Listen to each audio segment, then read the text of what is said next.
T-minus 15 seconds. Challenger, go with throttle up. T-minus 10, 9, 8, 7, 6. We have main engine start. 4, 3, 2, 1, and liftoff. Liftoff of the 25th Space Shuttle mission, and it has cleared the tower. It's the night of January 27th, 1986. The launch is scheduled for the next morning. Temperatures in Florida are dropping below freezing. Inside a conference call, engineers are not talking about success. They are talking about failure. Specifically, about two small rubber seals, O-rings, that have never been tested in this kind of cold. One engineer says the data shows clear erosion in previous launches. Another says the colder it gets, the worse it could be. Someone recommends not launching below 53 degrees Fahrenheit. The forecast for the next morning? 26 degrees. And yet, less than 12 hours later, the launch is approved. The Challenger did not fail because no one knew. It failed because uncertainty was reframed as acceptable risk. But that reframing didn't happen in one moment. It happened step by step. And if you pay attention, you'll see how systems can slowly make danger feel reasonable. This was not just another mission. The Space Shuttle program was under pressure. Delays had accumulated. The schedule was ambitious. There were political expectations. There was a civilian school teacher on board, Krista McAuliffe, selected to symbolize public engagement. The launch had already been postponed multiple times. Each delay increased scrutiny. Each delay increased cost. Momentum had built up around the idea that the shuttle was now operational, routine, reliable. And routine systems don't tolerate interruption well, especially not from uncertainty. The concern centered on the O-rings in the solid rocket boosters. These seals were designed to prevent hot gases from escaping during ignition. Previous missions had already shown signs of erosion. The colder the temperature, the less elastic the rubber became. Less elasticity meant slower sealing. Slower sealing meant potential failure during ignition. Engineers from Morton Thiokol formally expressed concern. They presented charts. They presented data. They recommended postponement. Their logic was simple. Cold temperature increases risk.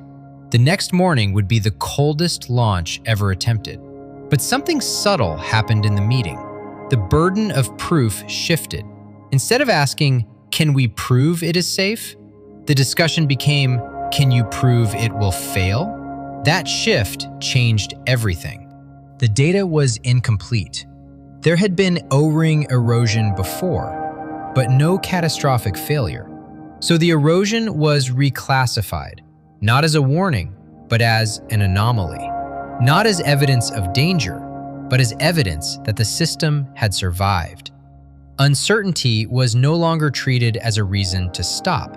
It became a gap in data, and gaps in data can be argued.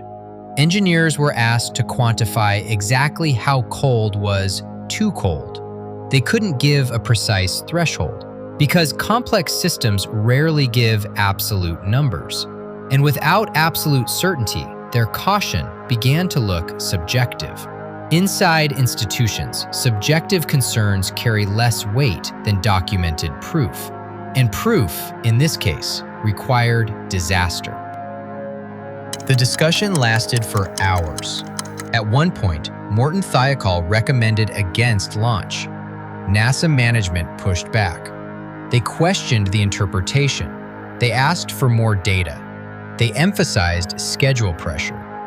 Then something critical happened. Morton Thiokol executives asked for a private caucus. Engineers argued to stand by their recommendation. Management reconsidered. When they returned to the call, the recommendation had changed. They now supported launch. The technical position had not fundamentally changed, but the framing had. The decision no longer required certainty of safety. It required absence of proven failure. And that is a much easier standard to meet. This wasn't the first time O-ring erosion had been observed. It had happened before, and the shuttle had still flown. Each successful launch, despite erosion, subtly redefined what was acceptable. Deviation became normal. Warning signs became background noise. This is how institutions adapt to risk, not through dramatic denial, but through gradual accommodation. When a system survives repeated close calls, those close calls start to look like validation, until one day they aren't. T-minus 15 seconds. T-minus 10, 9, 8, 7, 6. We have main engine start. 4, 3, 2, 1, and liftoff. Liftoff of the 25th Space Shuttle mission, and it has cleared the tower. Control program. Roger, roll, Challenger. Challenger, go and drop up.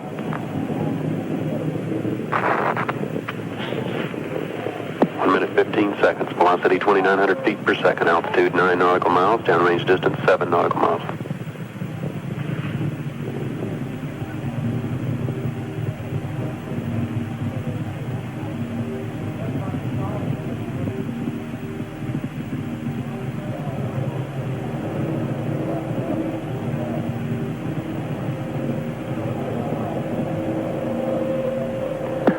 Flight controllers here looking very carefully at the situation. Obviously a major malfunction.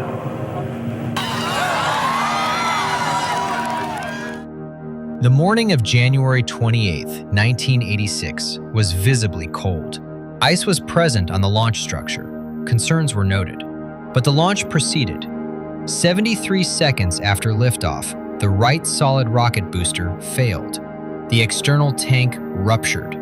The Challenger disintegrated. 7 astronauts were lost. But here is the part that matters. The system did not collapse because no one recognized risk. It collapsed because risk had been cognitively reclassified. Uncertainty had been downgraded. Data had been reframed. Responsibility had diffused across layers of decision-making. No single individual intended disaster. Each participant operated within institutional logic.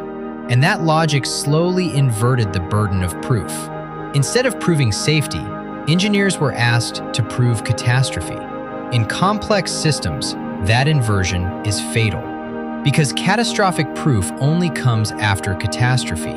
The Challenger forces a deeper question. How often does risk become acceptable, not because it disappears, but because it is normalized? How often do organizations reinterpret warning signs as manageable variants? How often does responsibility dissolve into structure? If you look closely, the most dangerous decisions rarely feel reckless in the moment. They feel reasonable, supported, defensible. That is what makes them powerful, and that is what makes them dangerous. If this analysis changed the way you think about institutional decision-making, subscribe.